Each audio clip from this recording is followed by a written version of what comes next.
Today we are going to learn. Today we are going to learn a chapter or you can say a poem. Basically young and तो हम उन्हें young कहते हैं और जब उनकी एज जैसे जैसे बढ़ते जाती है तो फिर उन्हें ओल्ड कह के कंसिडर किया जाता है। ये चैप्टर आपका पूरी तरीके से डिफरेंशिएट किया गया है, आप कह सकते हो। ये चैप्टर पूरी तरीके से जो डिसिमिलैरिटीज होती है ना यंग में और ओल्ड में, उनके बारे में है। ठीक है, तो चलिए शुरू करते हैं।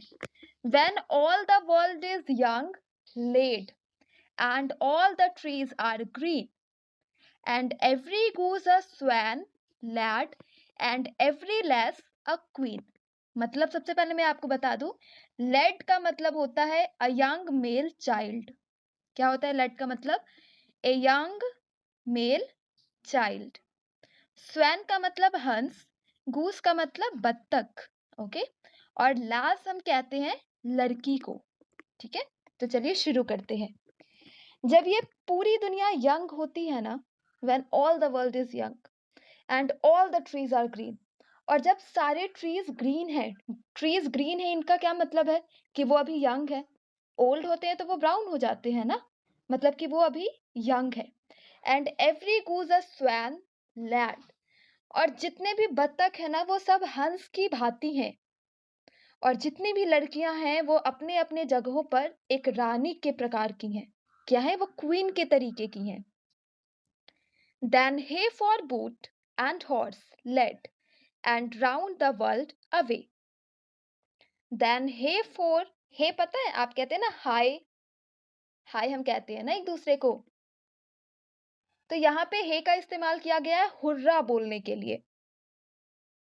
Young blood must have its course, led, and every dog its day. So here I am telling you the meaning. First of all, try to listen. This poem is students very clearly about the dissimilarities of youth and old age. There is a certain sentimental connection to be further explored, of course, but the basic of poem is rooted in difference.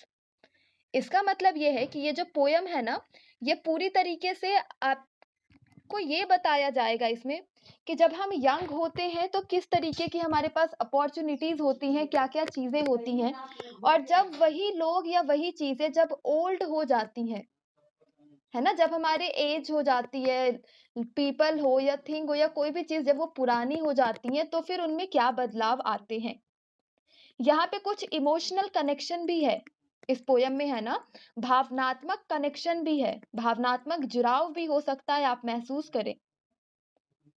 लेकिन जो असल चीज है इस poem की वो है एक दूसरे से यंग और ओल्ड के बीच का डिफरेंस।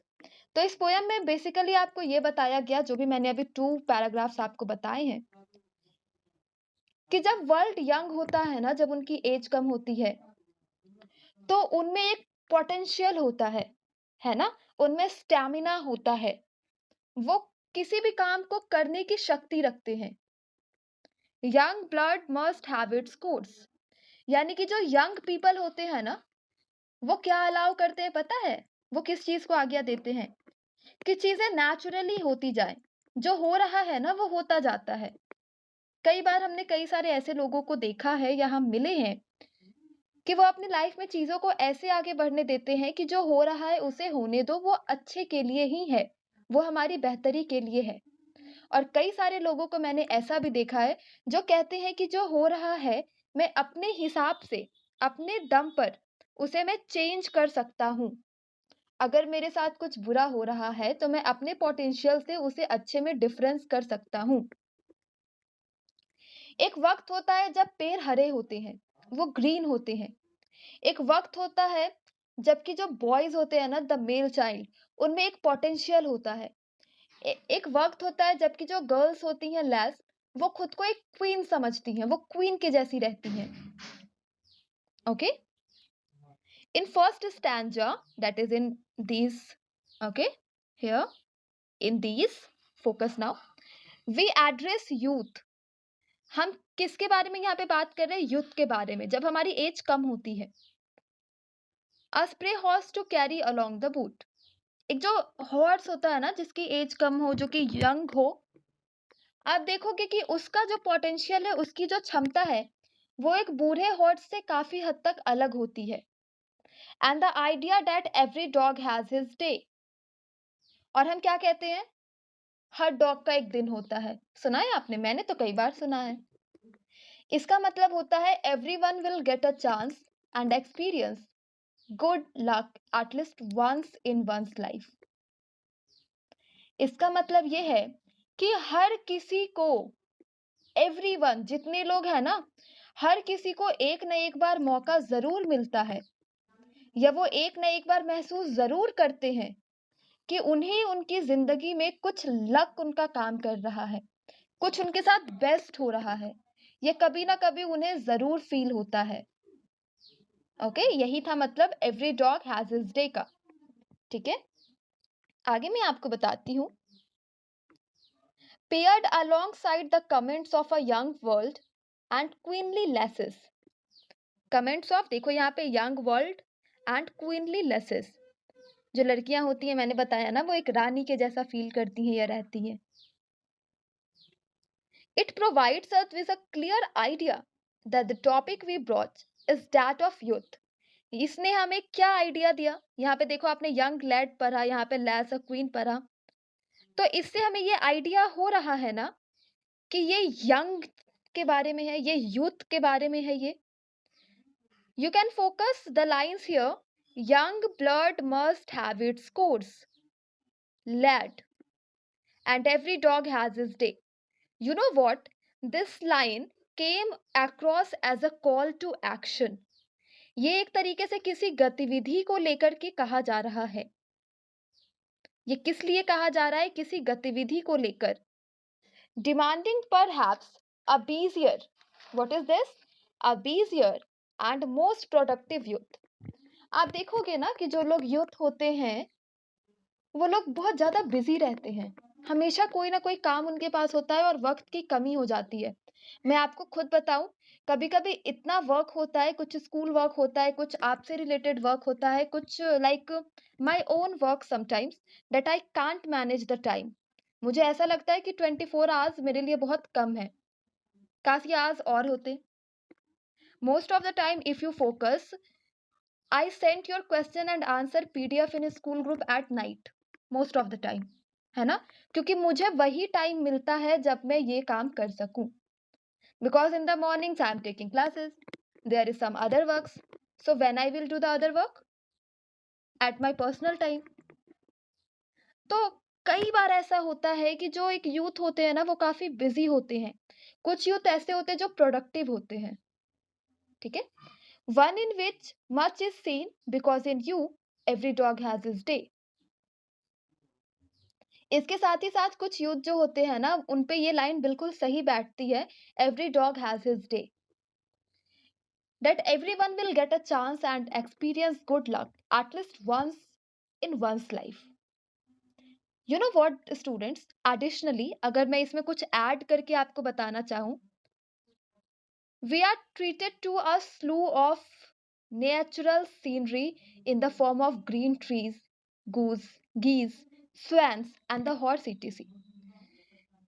इस पोयम में अगर हम देखें ना, तो हमें कुछ एडिशनल तौर पे चीजों को लेकर के डिफाइन किया गया है, जैसे कि गूज हो गए, है ना, जो ग्रीन ट्रीज के बारे में बताया गया, स्वैन्स या फिर हॉर्सेस, इनके बारे में जो हमें बताया गया है, ये भी यूथ के लिए ही इन लोगों को डिफाइन किया गया ना। The illusion to a simple natural order is a compelling one. This is continued in the second stanza also, so we have to turn the pages. Start now. When the world is old and lead, and all the trees are brown, and all the sport is still lad, and all the wheels run down, crap home and take your place there, the spent and maimed among. God grant you find one face there, you loved when all was young. इसका मतलब है, first में तो मैंने आपको बताया कि जब यंग होते हैं तो क्या क्या चीजें होती हैं। अब आप देखो ओल्ड के बारे में। ठीक है, जब दुनिया ओल्ड हो जाती है ना, उसकी एज बढ़ने लगती है और सारे जितने भी ट्रीज है ना वो आपको ब्राउन दिखते हैं। जब वो यंग होते हैं तो वो ग्रीन होते हैं। आप देखते हो ना जब कोई सा भी पेड़ सूखने लगता है तो वो ब्राउन होने लगता है, या जो लीव्स होती हैं किसी भी पेड़ में जो पत्तियां होती हैं वो ब्राउन होती हैं, मतलब कि अब वो टूट जाती हैं, है ना। ब्राउन होने के बाद वो टूट जाती है ना, यानी कि उनका एज पूरा हो गया है। And all the sport is stale. Stale मतलब आप पुराना कह सकते हो। और जितनी भी गतिविधियां होती है ना वो धीरे धीरे पुरानी होती चली जाती हैं। And all the wheels run down. और धीरे धीरे जितनी भी हमारे अंदर पोटेंशियल होती है, एनर्जी होती है, वो हमारी खत्म होते चली जाती है ना। वो क्या होती चली जाती है? खत्म होते चली जाती है। और हमें लगता है कि हमें जितना करना था हमने वो चीज कर ली है। तो उस टाइम पता है क्या होता है? Creep home. हम किधर की तरफ बढ़ते हैं? अपने घर की तरफ। यंग एज में ये था कि हम दुनिया की तरफ बढ़ते थे, नई चीजों को एक्सप्लोर करने के लिए। ओल्ड होने के बाद हम अपने घर वापस लौटने की सोचते हैं और वहां पे अपनी जगह वापस से लेना चाहते हैं। The spent and maimed among, God grant you find one face there you loved when all was young. जब आप घर पहुंचते हो ना तो ऐसा लगता है कि आप किसी अपने से जगह पे आ गए हो। जो जगह आपकी है वो आपसे ही है और आपकी ही है। फिर आप ऐसा फील करते हो कि ईश्वर ने, गॉड ने आपको एक ऐसी चीज से नवाजा है, आपको एक ऐसी चीज का वरदान दिया है, एज अ गिफ्ट आपको दिया है कि उस घर में आपको एक ऐसा चेहरा दिखता है जिसे आप तब बहुत प्यार करते थे या बहुत पसंद करते थे जब आप यंग थे। So students, in this stanzas, through the trees and marked being brown, the sport of the previously accelerated and youthful life has gone stale. है ना? जो youthful life थी वो अब कैसी होती जा रही है? पुरानी होती जा रही है। The cart wheels are run down and the lad is forced to crap home. और जो लेड है ना, जो लड़के हैं, उन्हें अब घर वापस जाना है। कहाँ जाना है? घर वापस जाना है। क्रैप मतलब मैं आपको बता दूं, क्रैप मतलब होता है रेंगना। And take his place, and take his place among the spent and maimed occupants. The point is driven home particularly well by the continuous use of lad at the end of the first and third line in the second stanza. आप देखो यहाँ पे first और third line में है ना late का इस्तेमाल किया गया है, ठीक है ना। ये क्यों किया गया है पता है? उन लोगों को बार बार इस कविता की तरफ उन लोगों का ध्यान लाने के लिए जो कि अभी यंग एज में है, जो यूथफुल ऑडियंस है ना, ताकि उनकी ध्यान इस कविता की तरफ आए। Actually the final lines, the last two lines are the final lines which provide the wish, what provide, which provide the wish that God willing you are alongside the one that you love. इस दो line ने हमेशा ही आपको, आपके साथ हमेशा होता होगा। और इन दो लास्ट लाइन फाइनल लाइन्स ने आपको ये बताया है कि भगवान हमेशा आपके साथ होते हैं। गॉड जो होते हैं ना, ईश्वर जो होते हैं, वो हमेशा आपके साथ होते हैं। और अगर आप, कोई है आपके घर में जिससे आप बहुत कनेक्टेड हैं, कोई भी, और आप जब घर पहुंचते हैं तो जाहिर सी बात है you feel very happy, right. God willing you are alongside the one that you love, likely one who was found in your youth. God कहते हैं या गॉड विलिंग करते हैं, वो विल करते हैं कि आप हमेशा ही उनके साथ रहे जिन्हें आपने अपने यूथ में पाया है। और आपको पता है वही आपका लास्ट तक साथ देते हैं। This is all about the poem, the differences between young and old. You know what, student? Despite being a very short and simple poem, there is quite a lot of things to learn, to understand. Okay ये poem क्योंकि बहुत short है, ये ज़्यादा long है नहीं, लेकिन अगर आप देखो ना तो इस पोयम में काफ़ी सारी ऐसी चीज़ें बताई गई हैं जो अगर अभी आप समझते हो तो शायद आप थोड़े सेंटिमेंटल हो सकते हो। आपको ये इस पोयम से ये पता चल सकता है कि आप जब यंग हो तो आप क्या चीज़ें कर रहे हो, ओल्ड होकर के वो चीज़ें कैसे चेंज होती हैं, ठीक है।